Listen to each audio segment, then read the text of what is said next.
King pamanyaranan ng Rabies Awareness Month niya Marso, may buklat naman kayong kalimangaldo na ng Abril limpe ka mumunang isolation facility para karang rabies-infected patients keti Central Luzon. May talakad yay ni kay Jose B. Lingad Memorial General Hospital kay Ciudad San Fernando, Pampanga, kapamilatan na ng Department of Health o DOH. Ay dahil sa mataas ang kaso kasi natin ng rabies dito, especially in Bulacan and Pampanga, no? So, ang aming aim is para itong mga pasyente hindi na natin dadali ng Maynila.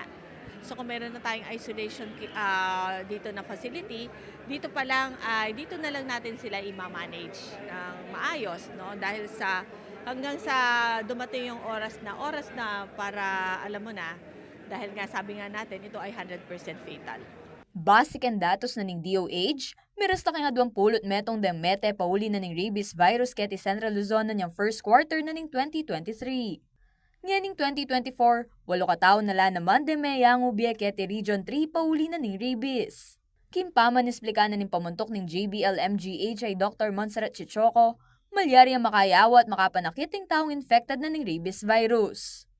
Yung sinasabi natin na human rabies, tama ka pagka itong symptomatic na pasyente na to ay nakagat niya halimbawa ang isang tao, maaring ma-expose ang tao na nakagat niya into another case of human rabies. Ito yung iniiwasan natin, kaya gusto natin na ma-isolate.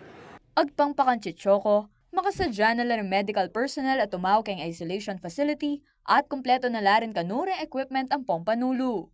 Samantala, makasadyaya pang manalakad aliwa pang isolation facility keti Central Luzon ng DOH, nga na ng Regional Program Nurse Manager for the Rabies Prevention and Control Program ay Dr. Joseph Michael D. Manlutak. Meron po tayo sa Nueva Ecija, through Talavera General Hospital, sa Bataan naman po sa Bataan General Hospital and Medical Center. So in-expect po natin that within this year na mapapadami pa po natin ang ating mga rabies isolation room. Ang goal po talaga natin ay ang mga pasyente po natin hindi na lumabas sa Central Luzon para makapag-access ng service when it comes to this. Kaya JM De Jesus, ako po yung kaya Talasuyo, Arlen Salonga, ating pusong makabalen.